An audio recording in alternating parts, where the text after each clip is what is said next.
inlassable militante pour les droits humains dans les Alpes-Maritimes, et notamment engagée dans le combat pour faire respecter les droits des exilés à la frontière franco-italienne, nous accueillons aujourd'hui Teresa Maffeis. Bonjour Teresa, merci d'avoir répondu à l'invitation de l'Humanité.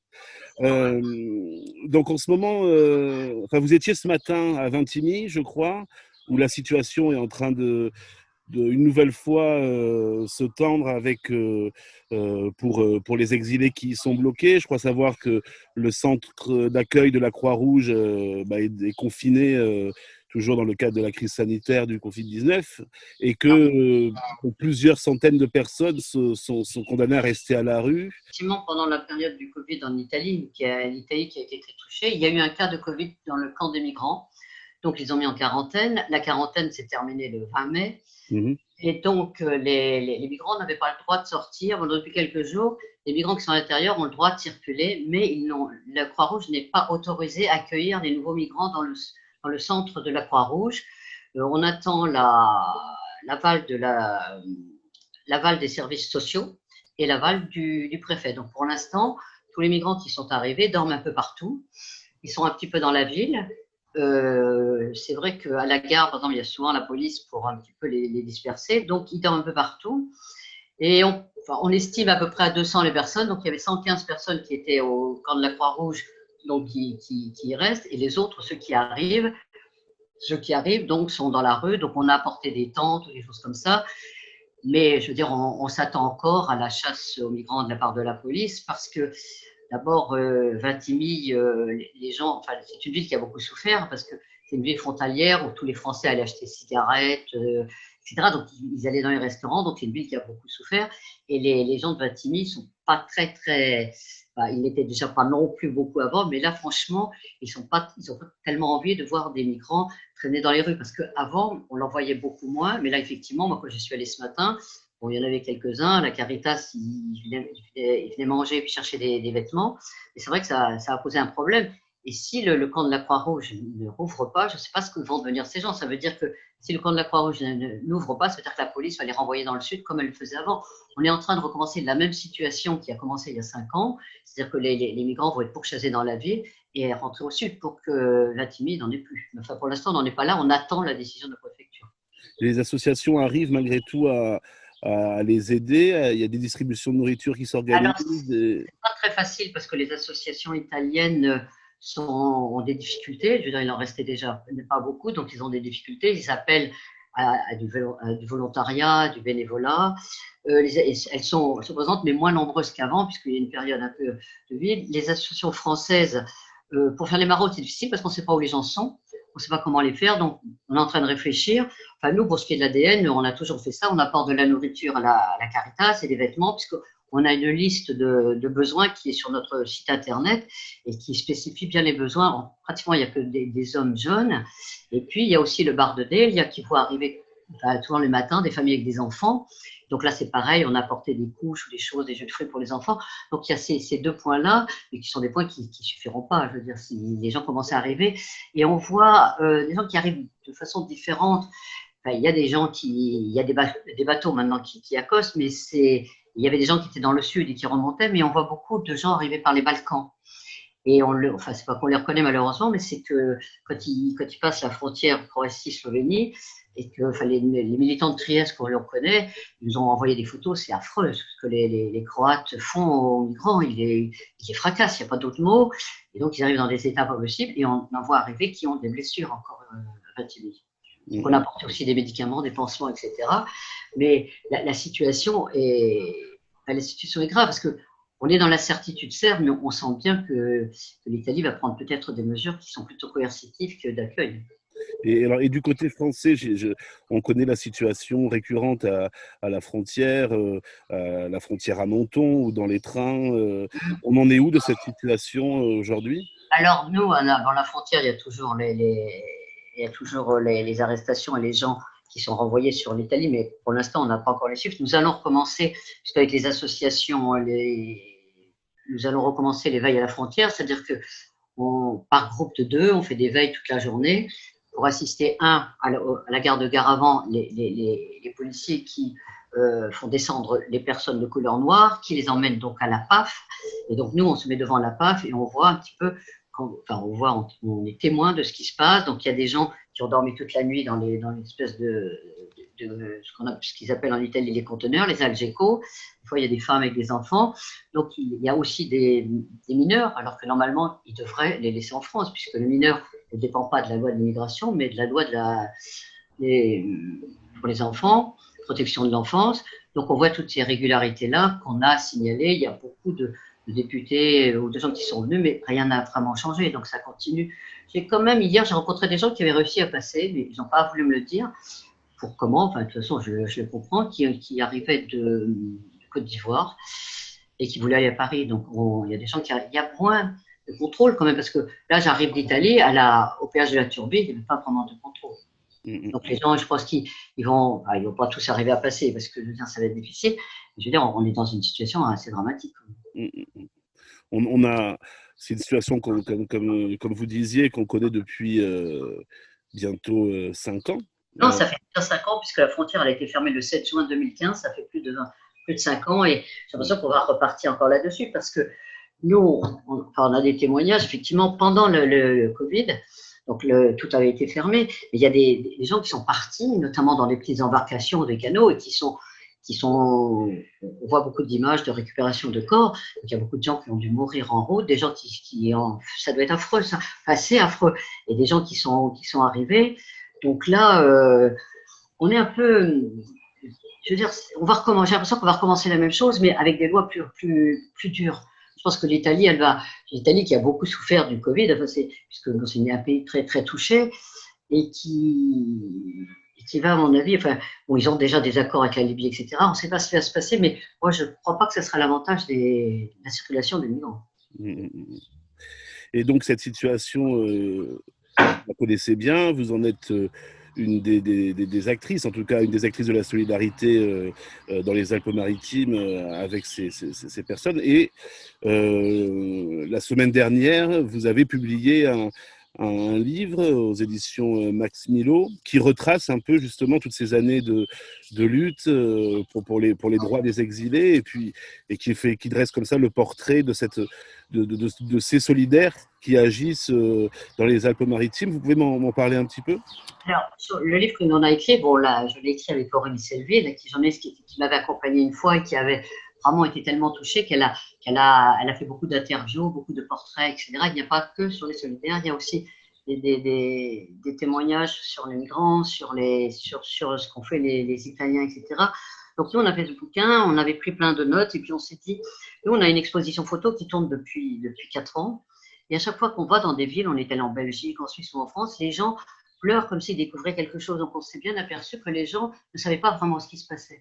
Donc on s'est dit, bon, c'est vrai que c'est un long travail, parce que quand tu es militant, c'est difficile, donc c'est un travail de 5 ans, qu'il fallait laisser un témoignage et puis qu'il fallait que les gens prennent le temps de lire plutôt que de voir des photos en vitesse, etc.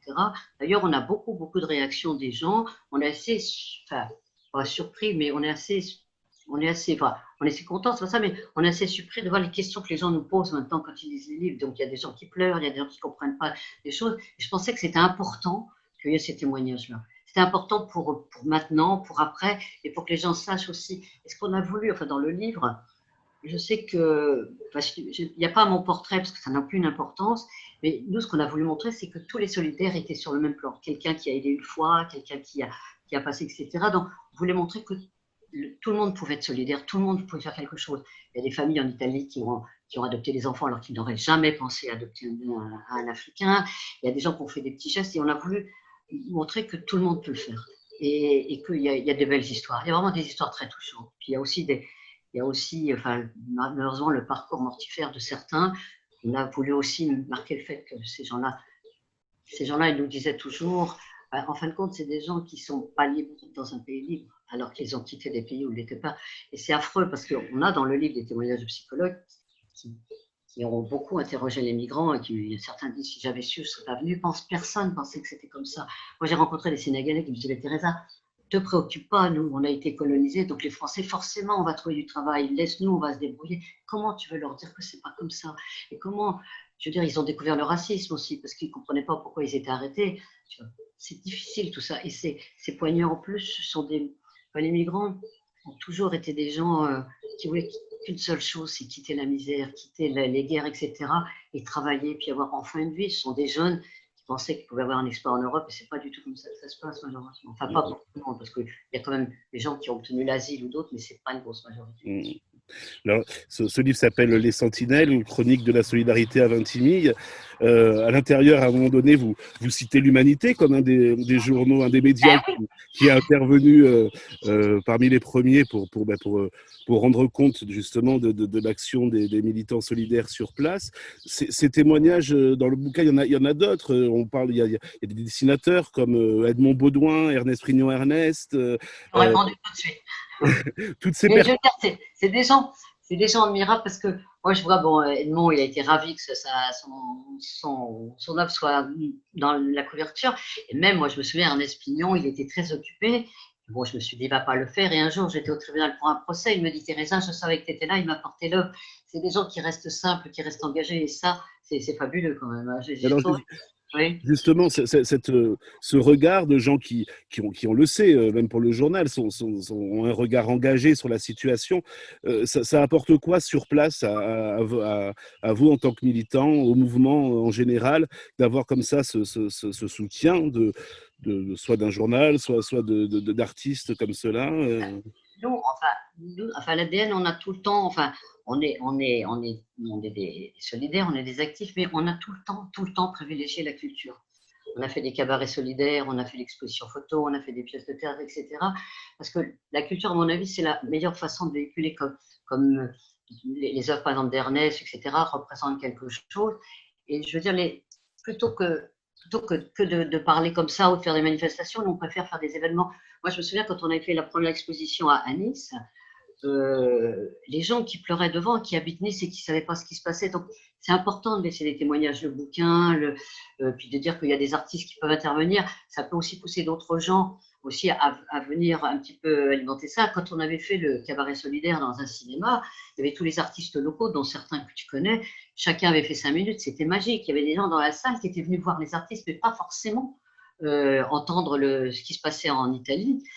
Et franchement, les gens, non seulement ils étaient étonnés, mais après ils ont participé. C'est ça qu'on veut, c'est que l'humanité se diffuse de plus en plus, que la solidarité, que les gens peuvent comprendre qu'apporter une petite chose ou être sur place ou passer les gens, donc on ne va pas pousser les gens à passer les gens, mais quand même, je pense que si on n'avait pas laissé des traces comme ça, les gens, en fin de compte, ils n'écoutent pas trop ce qu'on dit. Et je pense que les journaux, la presse, la culture, ça nous semble fondamental. On a toujours agi comme ça, même quand on fait d'autres combats, on demande aux artistes de nous aider parce que d'abord, l'image est importante et puis les personnalités sont importantes aussi. C'est vrai qu'on n'a pas non plus cherché beaucoup parce que c'était un peu compliqué, on était très occupés. C'est vrai que j'espère qu'un jour, les artistes feront quelque chose d'énorme, une grosse exposition comme il existe sur le thème, sur Vintimille, sur ce qui se passe là. Je pense que ça pourra se faire un jour. On avait déjà eu ça d'ailleurs quand on se battait contre l'extrême droite, puisqu'il y avait une exposition contre le racisme, il y avait Armand, il y avait tout ça. Donc, je veux dire, je pense qu'on va y arriver. Et donc, on peut difficilement évoquer Vintimille et les Alpes-Maritimes sans évoquer la vallée de la Roya aujourd'hui, qui a été un des lieux marquants de cette bataille là, durant ces 5 dernières années. Et notamment avec la figure de Cédric Héroux. Donc on sait qu'il a été relaxé le mois dernier de toutes les poursuites et en même temps que le parquet a fait appel une nouvelle fois dans ce procès. On sait qu'il est en ce moment, on attend les résultats de sa confrontation avec Ciotti, Eric Ciotti, qui l'accuse de diffamation. On en est où, comme ça, de la situation, on va dire, dans laquelle sont poursuivis plusieurs acteurs de la solidarité pour ce délit de solidarité? Il y a beaucoup de gens aussi qui ont fait comme Cédric Héroux, qui ne se sont jamais fait prendre. Ce sont des filles. Je plaisante. Mais c'est vrai qu'il y a beaucoup de procès en Italie, surtout. Moi, je suis témoin dans tous les procès en Italie. Et d'ailleurs, je vais avoir 2 procès aussi en Italie. En Italie, c'est pas comme en France. Je veux dire, quand on va au procès, on est quelques-uns, les inculpés, les témoins, etc. Après, on va boire des coups dans des lieux alternatifs. Et puis, on dit, bon, au prochain, quoi.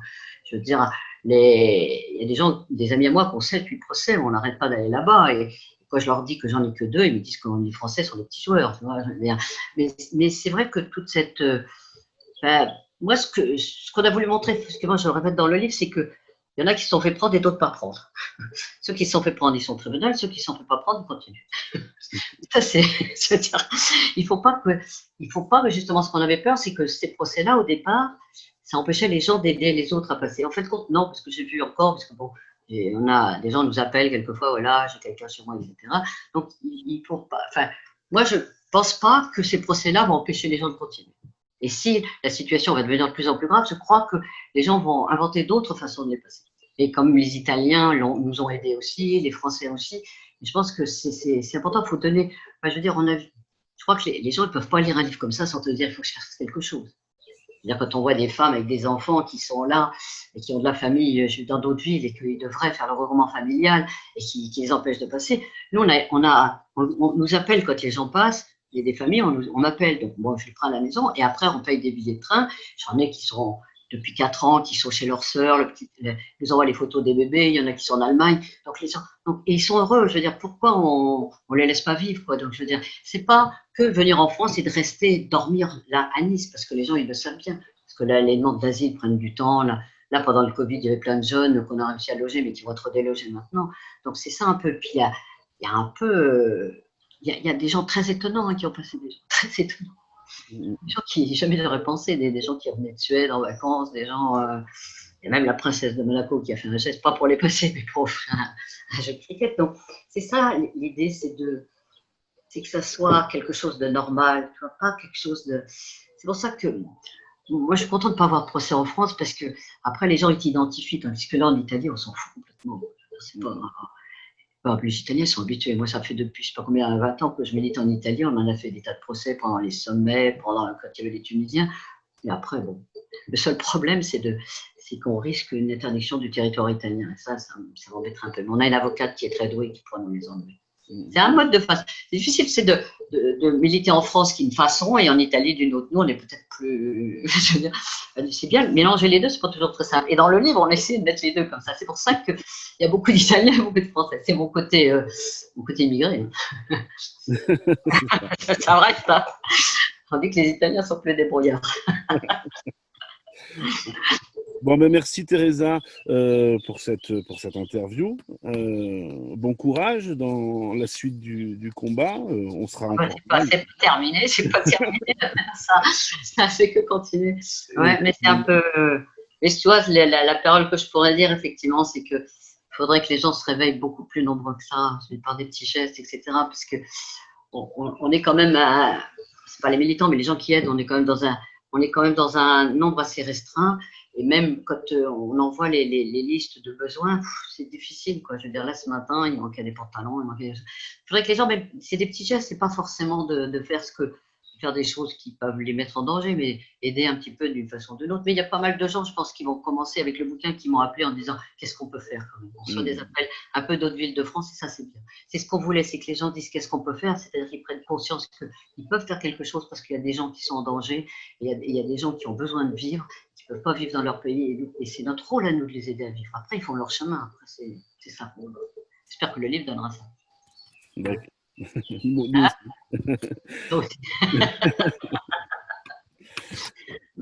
Bon, ben merci Teresa. Merci à vous en tout cas.